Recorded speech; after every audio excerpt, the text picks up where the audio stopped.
You're listening to episode 337 of the Major Issues Podcast, and on this episode, we dive deep all the way back to 1996 to look up the origin story of X-Men's Apocalypse. The Major Issues Podcast starts right now.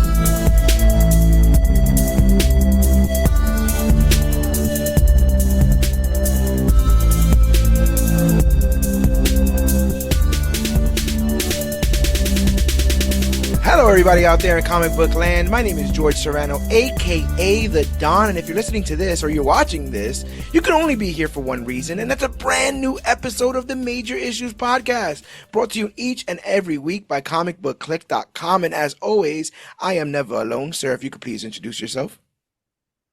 It's I, Alex Garcia, aka The Cog. Happy to, as always, to be with you, George. What's going on? I'm chilling, ups and downs in life, but whenever we're part of the Major Issues Podcast, it's always an up. And we are here to talk about a comic I had never read before. So this is uncharted territory, if you will. This was actually a recommendation of yours, my good sir. Given all of the X-Men discourse that's been going on since we saw that Logan was coming back in X-Men and Wolverine, Deadpool and Wolverine. And then, X-Men 97 blowing people's socks off. The end of Krakoa, is on the tip of everybody's tongue right now. And then From the Ashes is seemingly right around the corner, a sort of new starting point for the world's strangest heroes. But you didn't want to talk about heroes today. You suggested we talk about what many call the first mutant, En Sabanor himself, Apocalypse, and the 4-issue miniseries from 1996, Rise of Apocalypse. Why did you pick this story at first? Well, from everybody who got to see X-Men 97, and you saw how, in the end, a large portion of the team was sent to the past, it seems. And in that past, they meet someone who looks an awfully lot like this guy. And I immediately knew it was relating to this miniseries that came out, like you said, back in 1996. And I remember loving it. I remember being like, wow, this was so cool to finally see the origin of Apocalypse, to see where he started. You know, we'd always gotten these hints since he first appeared in the pages of X Factor that he was of some Egyptian descent. From when exactly? How old is this guy? Who is this guy? And that actually surprised me. I looked it up. Had only been if you had put a gun to my head, I would have assumed he would have debuted in an X-Men comic. Right. You would have definitely. But I mean, this guy rose quickly through the ranks and was quickly considered a major X-Men villain and a character. So he first appeared, I believe it was 1985, 1986 in a very early issue of X Factor. X Factor number 5 in 1986, created by writer Louise Simonson and artist Jackson Guice. I believe it's pronounced Geis, but Geis. I could be wrong. We said them both, so we're cleared. That was, the original X Factor team was actually the original X-Men members. I believe this was all part of like the Fall of the Mutants. And where that team decided to become fake mutant bounty hunters as a way to save other mutants. They would shady. It was like, they would show up on the scene. Oh, we got these mutants that you need to be taken care of. We can deal with them. And instead, they would save those mutants and bring them into hiding. That's I believe that's how characters like Rusty and Skids were first introduced. Okay. And so that's how they would do this. And early on in the pages of X Factor, funny enough, this guy was not supposed to even be an idea. The villain, I believe, he first appeared as a silhouette or just like a face, like a voice talking. It was supposed to be the Owl. I'm about to say, didn't we just cover the Owl? The Owl. Yes. What a terrible, terrible villain. And had it been the Owl, who would have cared? Who would have cared? We would not be talking about, remember that time the Owl was the big villain in the X Factor pages? So thankfully, quickly thereafter, they realized, hey, let's use this opportunity to introduce a brand new villain, headlining these mutants villains because they up until him appearing, I I think they were just called like the Riders or something. Hmm. There were a couple mutant villains who were running around the pages of X Factor, messing with Cyclops and the gang, Right. and but it was like who's puppeteering them, who's leading them behind the shadows. And like I said, originally it was supposed to be the owl somehow, some way, but they quickly said, "Now let's scrap that." And I got this idea for this great new villain. His name is Apocalypse. He's gonna give you the most. He's gonna be like this Doctor Doom level voice and monologues, and he took off. The character just soared, and for me, finding when I remember when I first found out that Apocalypse had only been around for like a decade, You're right. I was like, wow, this guy feels like he's been around for so long.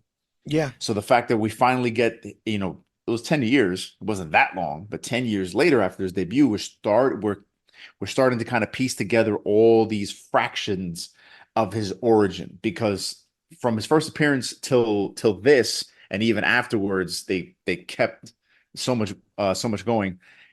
They were just constantly putting together his origin because okay, he was apparently born way back in the past, but he comes from the future. He's got some connection to Cable. He's got some connection to all the X Factor teams. He's got connections to Mr. Sinister. He's got connections to Strife. He has Like advanced who tech as well, which is confusing when you think about him coming from the past. You're like, wait, what? Why do eh, you have all this advanced tech? Which is kind of answered in eggs this origin story here, which I thought was really, really interesting how they filled all that stuff in. But yeah, I mean, I remember even mentioning on the page at one point that, like, Magneto doesn't get his Holocaust origin until about 10 years into even his run. That's one of the things they're able to do with some of these villains is add an entire other coat of paint onto this. Now, you talk about Apocalypse kind of rising in the ranks of X-Men villains. Do you remember when he got on your radar? Do you remember when you're like, I think I mess with this guy? I fell in love with Apocalypse during the Executioner song. Okay. That was the first for me, the first big X-Men crossover that I knew about, where it crossed over through all the four main X titles: X-Men, Uncanny X-Men, X-Force, and X Factor. Hmm. And Apocalypse was huge in this because Strife was the main villain of this. But in that story arc, you got to see how Apocalypse was tied to Mr. Sinister and the Strife character. You're like, who is this? You got to also see more of how he's tied to Cable. And from the way this guy interacted with everybody, that even when he was getting his ass kicked, he was still commanding the room. Right. I remember in this one particular scene in that story where Apocalypse is you could just tell he's super weakened, but he's still a threat. And Hmm. Archangel, because if you know Apocalypse, you know Archangel, he sees him and he immediately just goes on the offensive against him and throws his poison metallic razor feathers at him. And Apocalypse just catches them like in his arm, like ding, ding, ding, ding. Like, man, I made you. What Right. do you think you could do to me, even in this weakened state? Like, really, really? And I was just like, who is this guy? And then once I got into him from that series, and then seeing what like kind of delving into his where else he has appeared, and then once the Age of Apocalypse kicked off, which is something I'm not sure if this channel's ever talked about it, but I would No, love to no. talk about. That is Well, my all-time favorite X-Men crossover, the Age of Apocalypse. I just fell in love with this guy as a villain. He's so just omnipresent and just he's a hell of a character. besides his stuff in X-Men the animated series and like video games and stuff, I didn't know much about him. Sadly, I don't think we learned much in his film debut in X-Men Apocalypse, which we'll talk about after we talk about this. Um, but I've always known that he was someone not to mess with. I think the time travel stuff had gotten me a little bit confused until I realized, I did my own research, and find out that basically after the events of what happened in this book, he would go on to sort of go into like a cryogenic sleep because he's like, I'm just gonna wait until more mutants show up, and then he kind of Essentially. wakes up. He eventually at one point is awake during like a really really early time in London, which when he meets Nathaniel Essex, and then those two become really fast friends. Yeah. Sickos, a bunch of sickos being fast friends. But when did you get into? I mean, sorry, did you read this story when it was published? Oh yeah. Yeah. This when they announced this story, I was like, I have to read it. This was at a time when if it had the X-Men trademark on it, I was buying it. I Yeah. was buying all the X-Men titles, any miniseries, Wolverine, Cable. Yeah. And so getting to be able to read his origin, yeah, I had to be there. I read this on a month-to-month basis. I had a lot of good memories of it, and it always kind of, for the most of the big plot points sat in my head. But now having reread it for this, yeah, we got some stuff to talk about. Okay. Yeah, I thought it was completely interesting, especially how this sort of frames him when we see him in his entirety, when we see the full might of Apocalypse. It could be argued that one of the things that he's never shown is weakness. Like you said, even when he's being knocked down, drug out, he got plan A, B, C, and D, in his back pocket. He's someone Right. who's lived for so long, has gone for so long, and his will to enact his version of survival of the fittest has always just been this burning engine for him, right? That that's all he sees is a one-track mind. The extinction of everyone weaker and the rise of the superior race, and to go from that to like we literally start with him as a baby in this, right? With baby Yeah. completely clear of any sort of des demonic or sort of, crazy ideas or any of that kind of stuff. So it was cool to see him. Is innocent the word I want to use?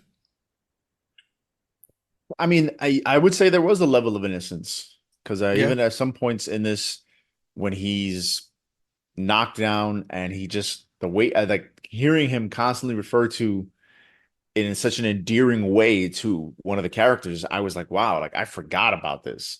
And yeah. He seeing it don't like now is like, nobody. He don't even really like right, Sinister. right. He doesn't right. Even to some degree, he doesn't like himself because he's like, oh, if you have proven me unfit, then I decree I should die under my own laws. It's like, damn, Yeah, man, like wow. So seeing him in this series as this almost childlike on occasion was kind of like wow, like refreshing, and but then to see his ascent was also a lot of fun. yeah, it was. Let's get into it. So today we're covering The Rise of Apocalypse, the four-issue limited series published by Marvel Comics in 1996. The series was written by Terry Kavanagh and drawn by Adam Polina. I thought it was another name, Adam Polina. Obviously, Someone else did some fill-in, I believe, on issue Brooks 4. or Was something. it? I feel like I saw another name on Yeah. there. But like we were talking about Apocalypse, also known by Ed Sabanor, is a supervillain appearing for Marvel Comics. He's one of the world's first mutants and was a principal villain for the original X Factor team and later the X-Men and the related spin-off teams. We talked about his creation, but he's one of the most powerful beings in the Marvel Universe, where he is the husband of Genesis and the father of the original incarnation of the Horsemen of the Apocalypse. He possesses a wide range of superhuman abilities, including superhuman strength, durability, telekinesis, telepathy, and the ability to alter his molecular structure. He can also absorb and manipulate energy, and thanks to his advanced regenerative capabilities and his use of alien technology, he is effectively immortal. So that's not Hell great. of a hell of, hell of a character. He believes in the survival of the fittest and often tries to enforce his philosophy by causing large-scale destruction to eliminate the weak and ensure the strong survive. But how did he get there? We're here to answer those questions and more in our full-on deep dive into Rise of Apocalypse. Full spoiler alerts. We'll be doing a recap and review of each episode. This was a little difficult to take notes on because there's a lot of flowery descriptive language that doesn't really go anywhere about like the desert and stuff like that. So if I've cut to the chase too deeply and you remember or think we should sit on something a little bit longer, just let me know. I But got you. uh but yeah, we're gonna start with issue one, Hammer and Chisel. 5,000 years ago in the borderlands near ancient Egypt, a baby with gray skin and a disfigured face was born into the Akba tribe. Seen as a bad omen, the child was abandoned to perish under the desert sun. Yet fate intervened when Baal, leader of the Sandstormers, a tribe of nomadic warriors, discovers the infant and recognizes a spark of greatness within him. A hell of an origin story already from the beginning. Like, people just want to kill him because how he looks, which is going to be a recurring thing for mutants. Yep. It It just just goes to show it's this is cyclical. Time is cyclical. Humanity is cyclical. yep. Um, what do you think about the idea of placing him here? He could have been anywhere in the world. He could have been a medieval, whatever the heck. He could have been Mesopotamia. But the idea, like, I feel like the point of putting him here is to highlight another time where another set of people were deemed less than and thus used to, means to an end. But what do you think Yes. about them using that for Apocalypse, putting that in his background, almost similarly to the Holocaust stuff with Magneto, if you will? Yeah. Yeah. I think having him appear in Egypt, which I'm trying to remember how much of that was hinted to already in the previous X-Men comics. Yeah. I can't totally recall because the name Ensaban Noor was a name that had already been introduced in the pages of Cable, I believe, a couple Okay. years prior. So I think they were already hinting that he was of this Egyptian descent. But I think having the backdrop be Egypt, what's really, really cool about that is the idea of kind of like in the Bible with a character like Moses, right? Moses was sent away by by his family because they were going to kill him, and then he gets saved by an unlikely group of people, right? The Egyptians themselves, the Yeah. his mom. So here we have baby Apocalypse. They look at him and go, "Man, this what is this thing?" Right? His face is weird, his skin color's weird, and they just abandon him in the desert to be found by this nomadic tribe that wanders the deserts of Egypt, and they're looking for their savior. And Yeah. here, as most prophecies somehow come around, they find their savior.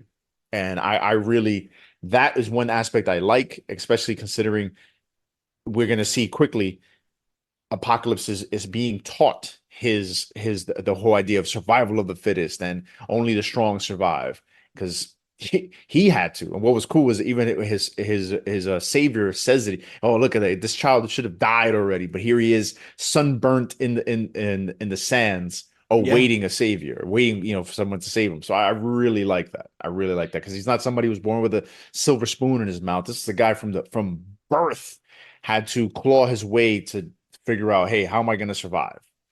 Yeah.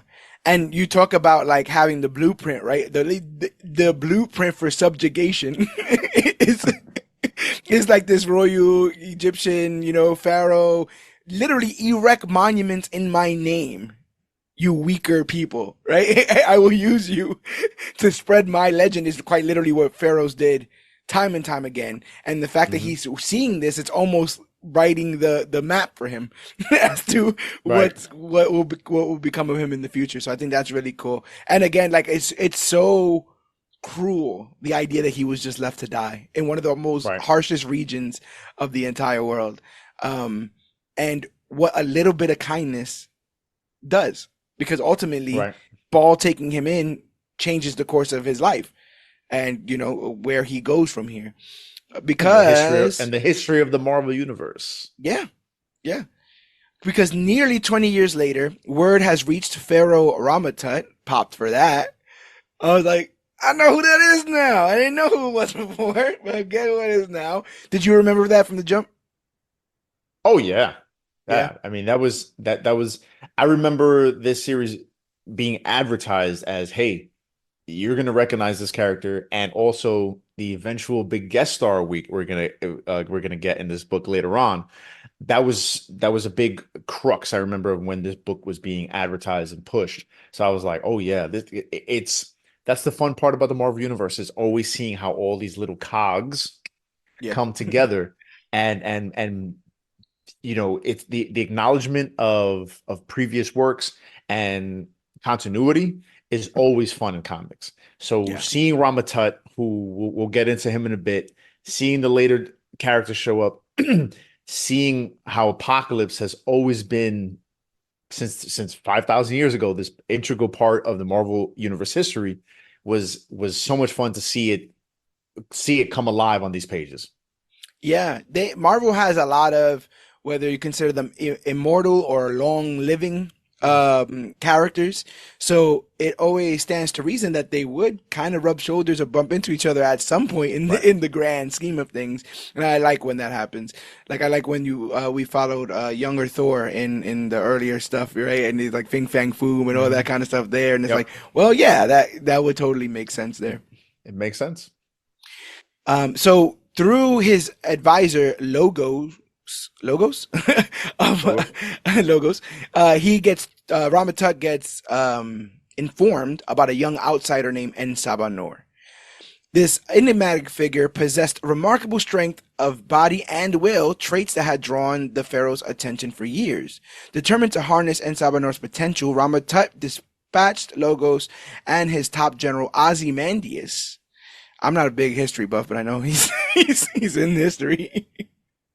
It's also an amazing episode of Breaking Bad, and also an amazing villain in Watchmen. So Ozymandias is here to eliminate the Sandstormers and retrieve the young mutant. And one of the things that is up front in this comic is the brutality. Like these Yes. warlords are slaughtering women and children. They're constantly talking about the sands being red with people's blood. Yep. There's no second guessing or blinking of an eye when it comes to some of this stuff. So you believe that Ramatut, if he will he will kill as many people as possible to get to Ensabanor. Meanwhile, amidst the harsh sands and shifting allegiances of the Sandstormers, Ensabanor faced and triumphed over his first true test, defeating three tribesmen who sought to cast him out once more. Guided by Baal, he descended into the hidden chambers of a crashed time ship belonging to dun dun dun Ramatut. There, Baal revealed a bitter truth. He had saved Ramatut after the Pharaoh's crash, only to be betrayed. Ramatut used advanced technology to devastate Baal's people and seize power, leaving behind cryptic symbols that hinted at Ensabanor's pivotal role in his downfall. Armed with a potent artifact found in the ship, Ensabanor swore to confront Ramatut and reclaim what was rightfully his. So, to the uninitiated, Ramatut is a variant of Kang, if I'm not Hmm. mistaken. So this Yes, is he is. Kang time traveling and warning himself that. Well, this was before the idea of this is before the idea of variance. Okay, Okay, right. this is Kang early in his Kang life, Yeah. traveling back in time, and I can't remember if it was accidental or if he meant to, and then try to manipulate history, as he's always done, eventually will do, because this happened in Fantastic Four Volume 1, number 19, Okay. very, very early on in the Marvel Universe history. So the idea that the Fantastic Four would stumble upon this character, I'm pretty sure even at that time, I it's hard to remember exactly, but when they realized, they said, let's make Ramatut Kang, and then, oh, Kang is also going to be the Scarlet Centurion. He's also going to be this other character. He's also going to eventually be Immortus. it's hard to say when they eventually decided on all that, but by the time that this miniseries is brought around, if you know some Marvel Universe history, if you know the Avengers, if you know Fantastic Four, you know, hey, this Ramatut guy is actually Kang in one of his many time traveling um identities. Yeah. So seeing him here, that's what got me initially excited for this. Was seeing, oh, again, they're tying it to the Fantastic Four. Are the Fantastic Four going to eventually show up? Ooh, how does that tie into Apocalypse? Where does this all go?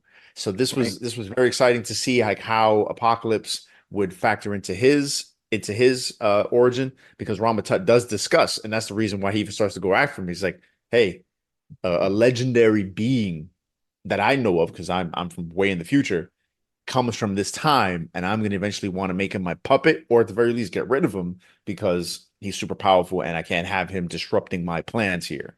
So it was a lot of fun to see, and to see how Ozymandias also wants to play into this, because at He's a that little time, disturber. He's a little, yeah. But at what's going on in the present day Marvel universe is when what the things that Apocalypse is doing in that time period, he has Ozymandias as his like pet. Oh He's wow, that's very he interesting. he documents the history of Apocalypse. He's Yeah, that's like his whole job. It's like a punishment. right. So seeing him here for me at the when this was coming out was like, finally get to see where, because in the pages of X-Men he just shows up. You're just like, who is this guy?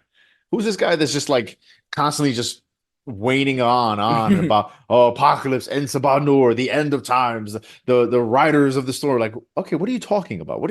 Okay, we see you're obviously not, you're enslaved into doing this. Where do you come from? Who are you? What's your deal? So seeing him here and seeing, oh, you're a douchebag. Yeah, like That's major why you end. douchebag. Yeah, I hated That's him why more than I you. hated Ramatut. Guaranteed. Yeah, but that's what made the eventual punishment he gets all the more, delicious, because it was Juicy. like, okay, yes, like, okay, you deserve it, man. You're just the worst. You're the one just running through the desert, like you said, painting the sands red and kill the women, the children, the men. Like, wow, that just utter brutality.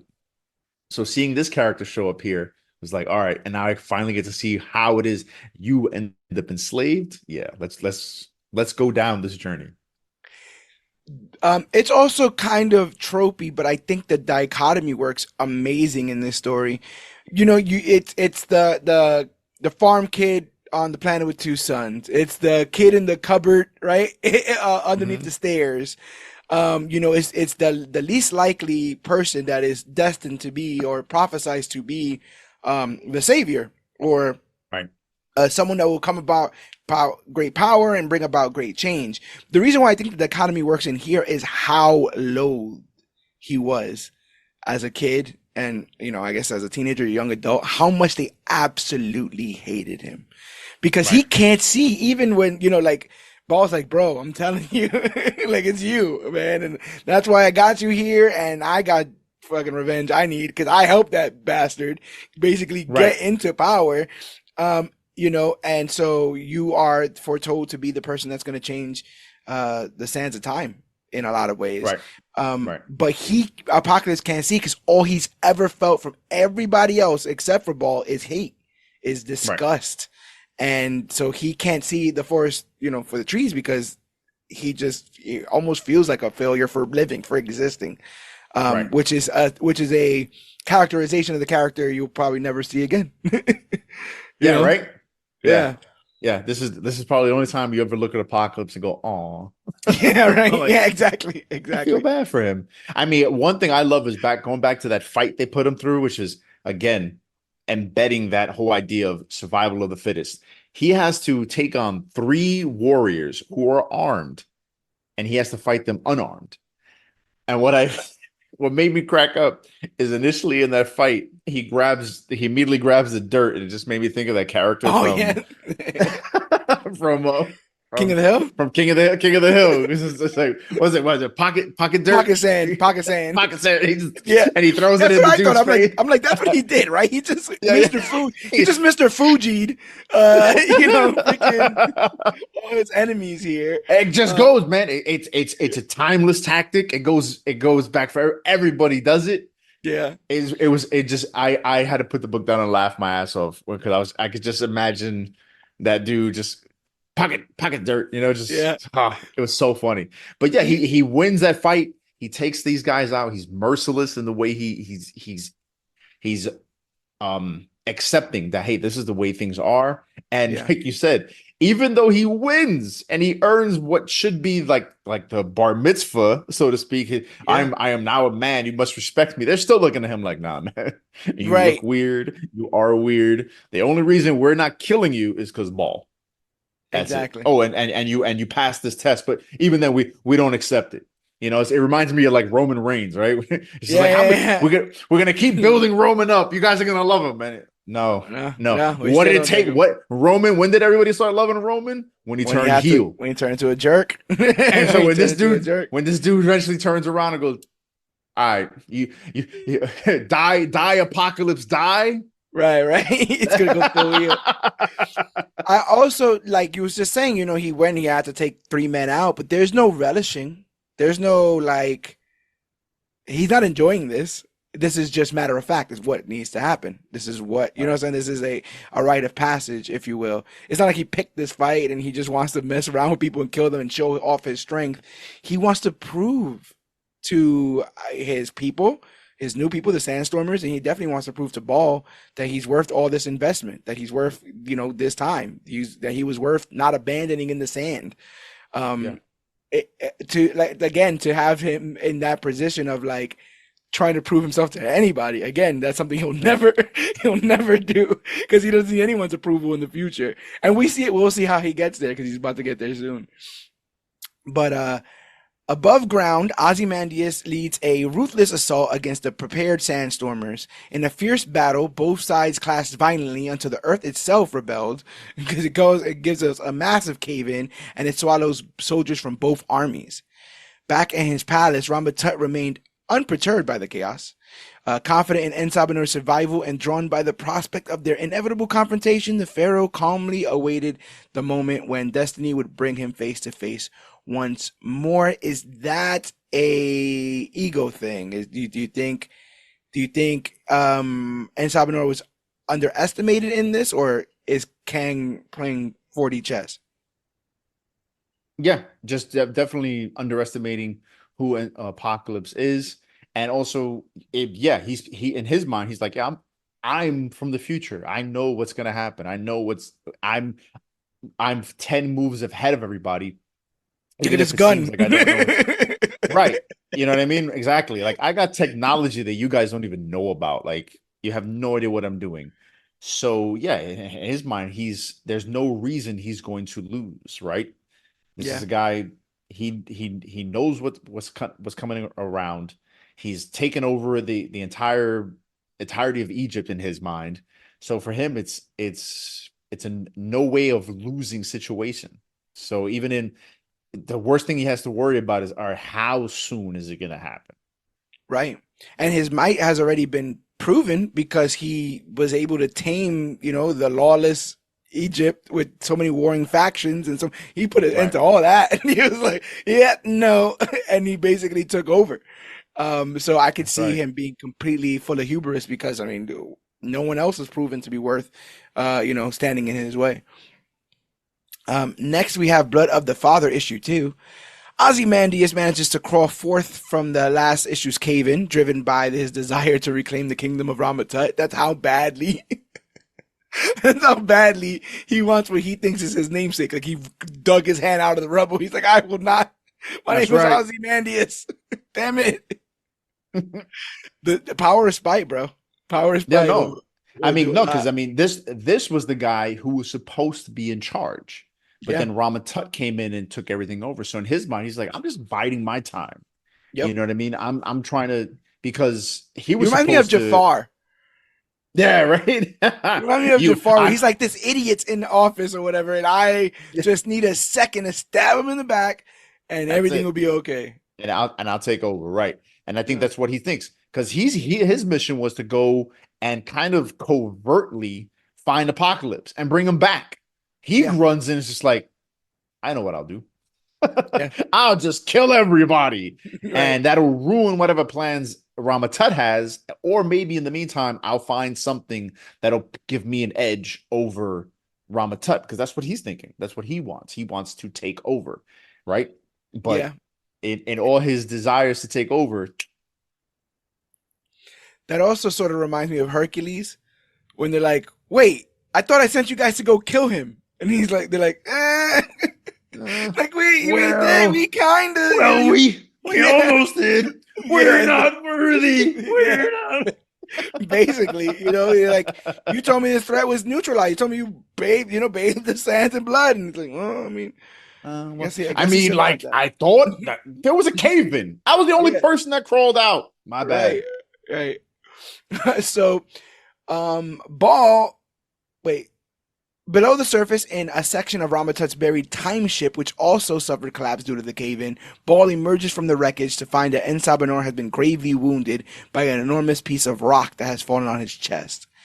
Ball fears that they'll be trapped until death, but En Sabanor claims to have received visions from the artifact he held, the Eye of Ages, and resolves to overthrow Ramatut and rule the kingdom. Should I know what this Eye of Ages is? Honestly, no, because Okay. I don't know what it is. And this for me is where the story starts to kind of, Get a little weird. yeah, the weird and also just certain things don't seem to go anywhere. Right. One, like you said, this rock appears to have fallen on his chest, which of course you don't expect it to kill Apocalypse. You expect that this is where he starts to manifest more of his powers and to show how like things can't kill him very easily or even really hurt him.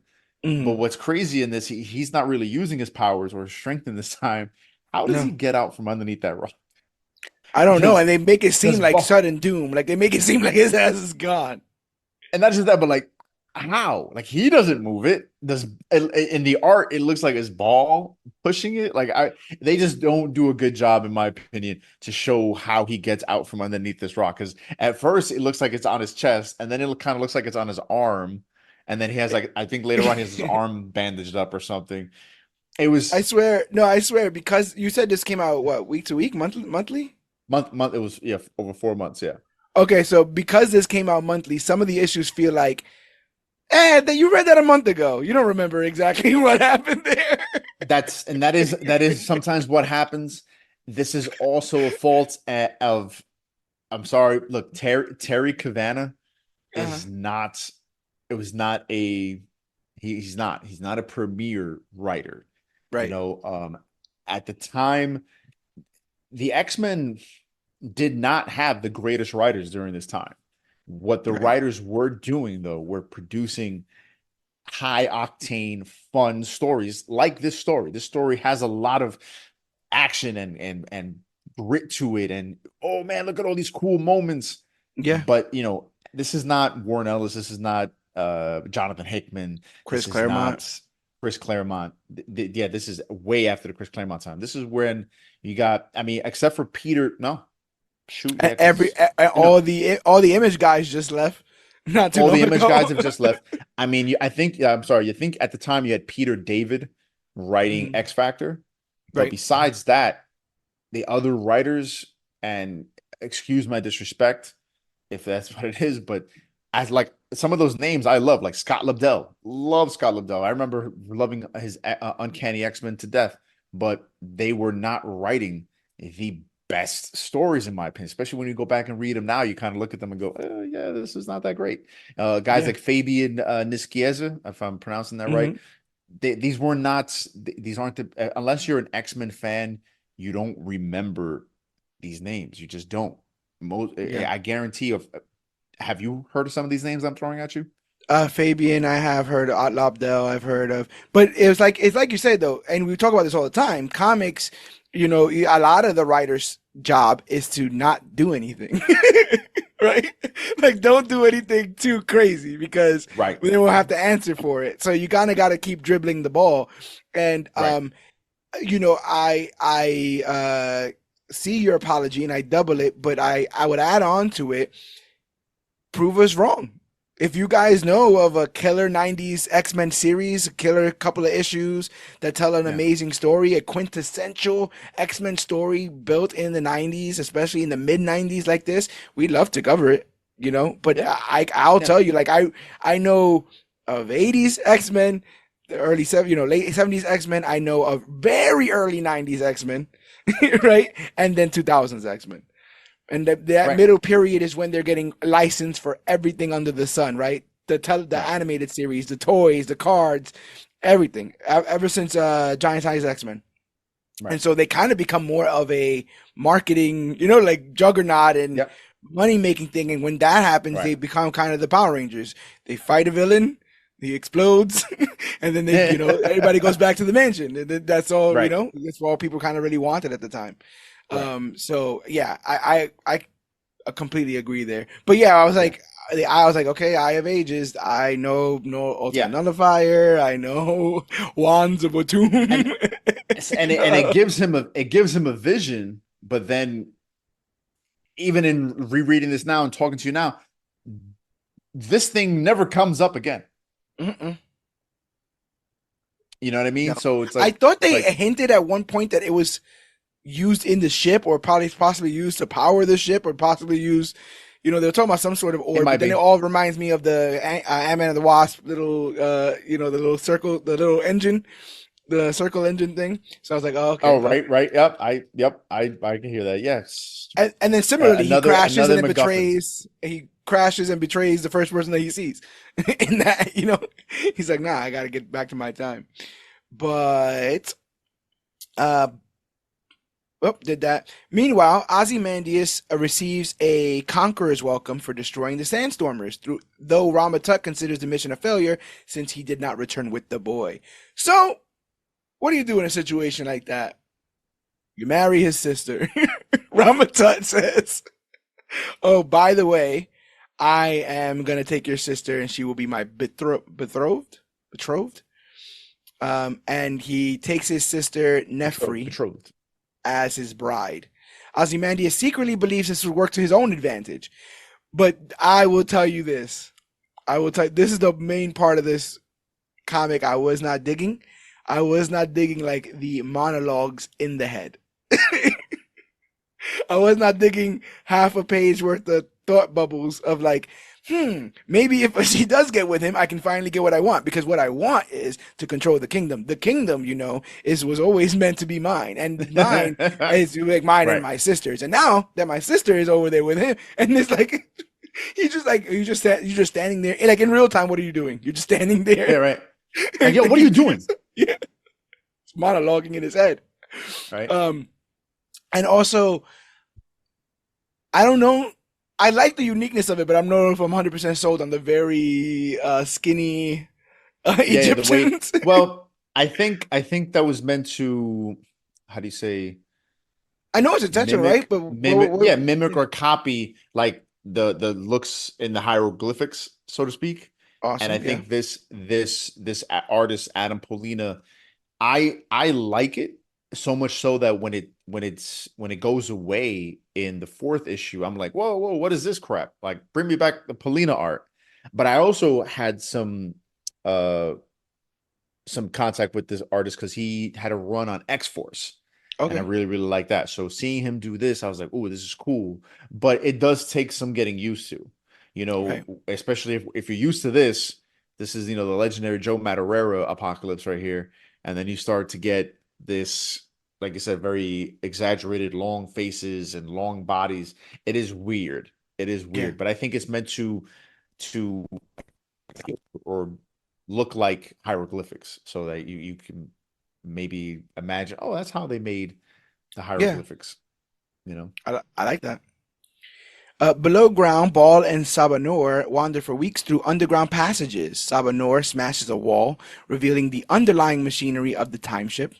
Ball tells his son the whole story of his discovery of Ramatut and the ship 2 decades earlier, and of Ramatut's subsequent rise to power. Ramatut had returned as a pharaoh and demanded to know the location of the part of his ship in which he had been discovered and the Eye of Ages, but Ball kept the information from him. So this reminds me of, like I said, Ant-Man and the Wasp, right? Like I've conquered this place, but I still need that little ball to go get home or whatever. Doesn't Right. go anywhere. It doesn't. He had it. He just Well, grabbed it. But yeah, right. It does come up way later, and it's barely acknowledged, like in the last issue when we get to it. But mhm. you would think, like, where does it go? This was kind of, this was just one of those things that happens, and then it's like, okay, because considering where the character goes after this, where is this MacGuffin? Yeah, yeah, And I think I'm sorry. I think you're talking about Quantumania. You're talking about Kang and yes. Quantumania. Ant-Man Okay, and the okay, Wasp comedy. Yeah. Yep, yep. okay. So above ground, Ozymandias ruthlessly lashes and even murders the slaves who helped build the pyramids, while Nefri sees how her brother has corrupted by his desires for power. She does another. She, like her brother, she does one of those mental monologues, right? Yes. She's Yeah. like, "Oh, What my did we ever brother, do? what has happened? We were Uh, meant to rule this kingdom, but now he just turned cruel under the realm of Ramatut. I wonder how we're gonna come about all of this stuff." Yeah, I'm just like, bro. All right, I get it. I So, this is Terry Cavanagh style. I read the book that he probably got the most acclaim for or most attention for was X-Man, which was the character that would come out from the Age of Apocalypse, who was the Age of Apocalypse's version of Cable. And okay, he wrote that book for like 40 or 50 issues, I want to say. And it was a lot of again, this. it was a lot of this, and Okay. it was again it was lots of crash and booms and cool powers and all this stuff. But then when you were really looking back on it, you're like, man, this was how Yeah, many people do you know talk about the the X-Man run? that's true. It's like one of those movies that we people call a fridge movie in the sense that you watch it, you're entertained, and then when you go to walk to the fridge, you're like, what actually happened in that thing? What? Or worse, you're just like, all right, I forgot it. On to Yeah, the next thing. in and out. So yeah, I mean, Ozymandias is just having way too much fun being a jerk. He's whipping people, he's hurting people. Um, we're led to believe that Nefri is somebody that we should sympathize for later on. I don't know why they put her in that position and whether or not they meant to take the hard turn that they do, because they do. But in this instance, I she is the Princess Jasmine locked in the tower, waiting for the commoner to come and sort of save her. Well, I do like her arc because yeah, I think they initially want to make you feel like, oh, the damsel in distress. Will she be a an ally to Ensabar Noor? What will she play into? Will she betray her brother? What's going on? What's going on with all of this? But I do like how that her character arc, how what happens to her in the end. I do enjoy that. But yeah, Yeah. but Oh, I aside, mean, the ending is the funniest thing I've seen in a yeah, comic for a long time.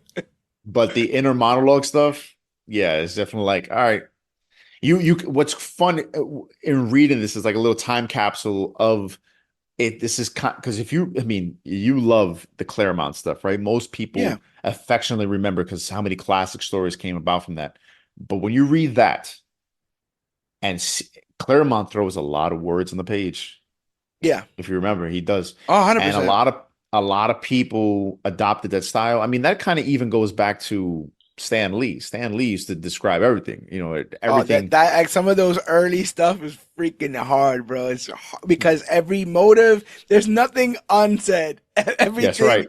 everything's right there on the page. But I wonder if what's missing from this is like a omnipotent narrator, which happens a lot of times, right? Like with Batman, it's always his inner monologue, right? If you're following the comic, it's like, Mhm. it's cold tonight. It was colder than it was yesterday, and like it's gonna be a long night tonight. You're in his head. But in Right. a lot of other, even feel like X-Men stories, it would be someone watching from above, right? And they would be like, and then enter Nefri. Nefri was the sister of Ozymandias, and that family has a lineage that we're supposed to get the crown. You understand, or whatever, whatever. Like it would have been said in exposition, not in thought, and it would have been Right. open and shut. You know, like they would have just presented it as facts to give context to the story. But for her to just be thinking these very expository things out of nowhere, it makes her feel like she existed for this story. Like the second I met her is when the character existed because she's not thought about any of this stuff ever before. Like, you understand, the entire pyramids have been built, you know, all this Right. kind of stuff. And right now she's like, oh, I wonder if my brother's gone too far. You know, and it's like, Well, no, I mean, what's funny is she basically was. I'm pretty sure this character outside of this miniseries is no. never addressed or thought of, as far as I know. You hear that? You hear that, writers out there? There's some road to pave with old Nefri. Well, hey, she might show up in X-Men 97 season 2. Hey, bro. Oh my God, you're not lying. That'd be funny as if they do Ramatut and X-Men 97 Well, and connect well, those dots. that's what I like about this series and how it connects to X-Men 97 and how this can lead to the reigniting of interest in Kang, because I know everybody Yeah, right now is like, what's Kang? Wolverine and Deadpool, we've already seen the Doctor Strange circles. We know it's going to have some kind of multiverse implications. How right. can they tie this Ramatut to the Kangs and to back to all of this stuff? And all of this is going to eventually lead into Secret Wars. There's so many different ways they could take these characters now, because the Kangs are still out there. Yeah. Jonathan Majors may be There's gone, a but whole there's a whole stadium for them. whole stadium. I still wonder what happened after they all cheered. Like, did they all just get like quiet and then they're like, Yeah, that's it. It's just all right, guys. Get your participation bags. You yeah, know, what yeah, when you go to yeah. those, Hey and guys, here's grab your your. stuff. Make sure you don't leave anything because we are not That's right. responsible for anything left in the time That's it. stadium. That's Go ahead and also, I don't know who brought you guys here, but you guys are gonna have to. you got to You go. guys are gonna have Make to sure go your back. time platforms are set appropriately. Yes. If you leave your Funko Pops, I'm gonna take them and sell them on eBay. Don't double platform. We don't have room for all that. So one at a time, Mm-mm, please. mm-mm. All That's that. right. That's right. It's such an interesting connection, and they'd be fools if they didn't at least tempt it. Because Exactly. we saw the coats, or we saw Rama Tut spray painted at various places, but also on the garb of certain Egyptians in Moon Knight. That was another sort of chess move, if you will. So There we're you led to go. believe that Rama Tut existed, you know, Hmm. and probably homies with Khonshu and all that stuff. So that, Yeah. that's pretty cool there. Um, uh, nope, yep, we did this when. Oh, sorry. Underground in the desert, Ball weakens and eventually dies of his injuries, leaving Sabanur alone and ready to embrace his destiny as conqueror. When he finally manages to smash through the surface, he's met by the Pharaoh's vizier, Logos, who decides to keep his existence secret by disguising him as a common slave. This is like the first bout of a little bit of apocalypse, right? Like his father figure dies, and he's like, "You've taken everything from me. Now I am That's right. alone. I'm Mhm. going to burn all this to the ground." And I'm like, "I know that guy." That's His right. hair's a little That's longer than right. I remember, but yeah, no, I recognize that dude there. That's What do you it. think about his reaction to this death here? Oh, he's finally accepting it, right? He's now having his villainous turn. Being directly given his motivation. It's more than just, oh, I'm mad because of how the world has treated me. No, now I'm pissed because of what you have taken from me. He wasn't that mad about losing his tribesmen. He's like, those sons of bitches didn't like me They were anyway. jerks. Yeah, But this is where we're starting to see, like, I kind of felt bad for him. This is his Simba Mufasa moment, right? You killed my dad, my father. I mean, it's crazy to see Apocalypse admiring someone, crying over the death of somebody, hmm, especially somebody who taught him, hey, this is part of survival of the fittest. And even as he was dying, was saying it to him, like, don't be mad about this. This is it. yeah. This is my end. I am no longer fit. You are fit though. You are amazing. Look at what you've survived. The cave in, a rock being on your body Yeah. somewhere. You touch this alien technology and survive. It's gonna do something for you. Now you just have to pick your moment and have patience, and your time will come. And he's right. And he's right. And I mean, Apocalypse now is like ramping himself up. I'm gonna do something. I'm gonna get rid of Ozymandias. I'm gonna get rid of Ramatut. And if I have to burn it down or conquer it, now you're gonna see who I am.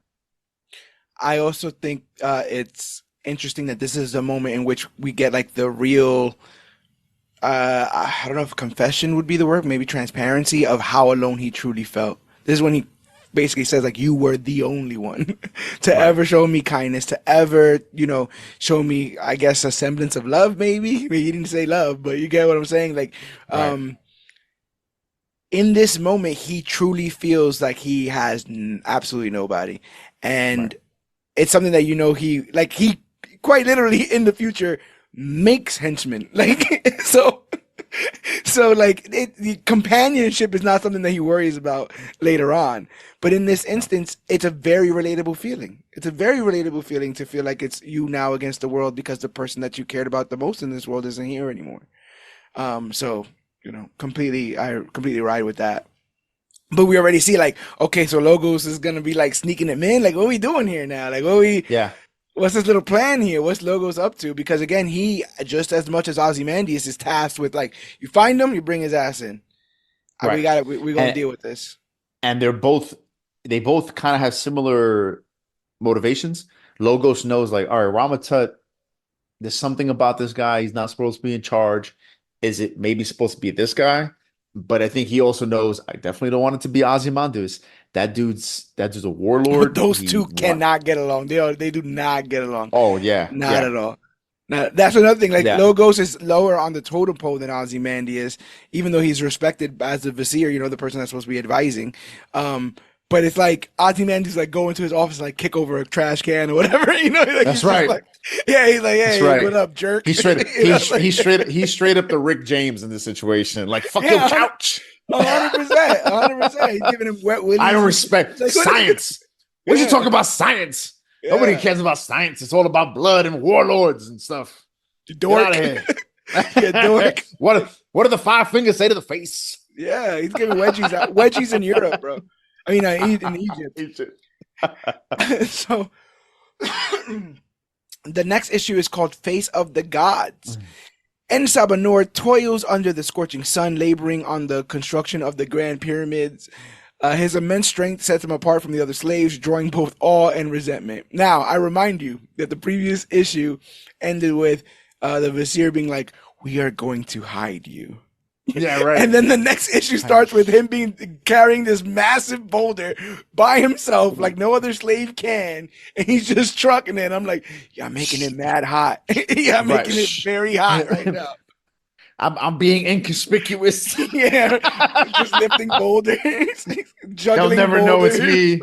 just juggling boulders. Like, what's taking the rest of you guys so long? This ain't that hard. And right. It's bad enough like the dude already stands out like a sore thumb because it's like, hey, what's that guy whose always face is always covered and his Yeah, pale skin, he looks kind of weird.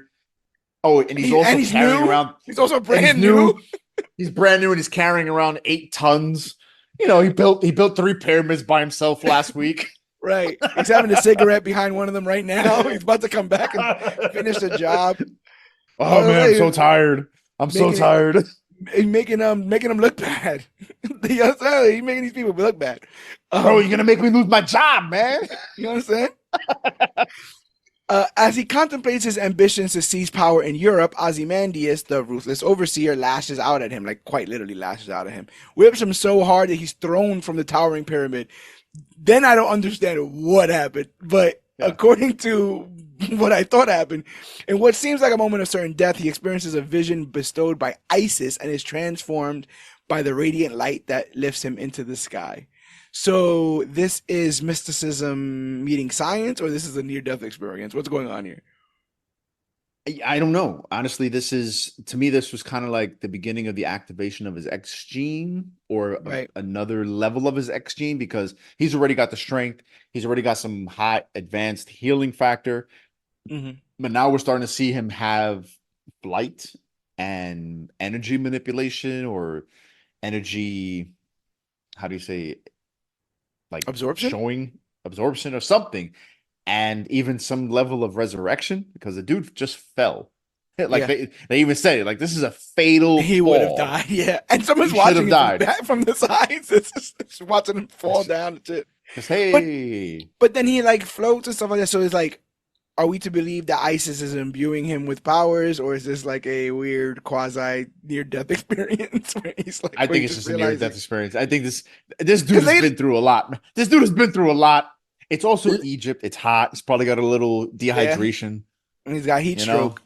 They he's right, later on he sees Osiris, and Osiris is right. like, you know, I ain't calling her a gold digger, you know. And so he's like, but yeah, I just wonder how all that fit into this, but. Yeah, he falls. The radiant light ends up transforming him and lifting him into the sky. Shocked and threatened by his supernatural event, Ozymandias is like, nah, he needs to die right now. That slave, kill him. He's back. I threw him off a cliff, and now he's Yeah, back.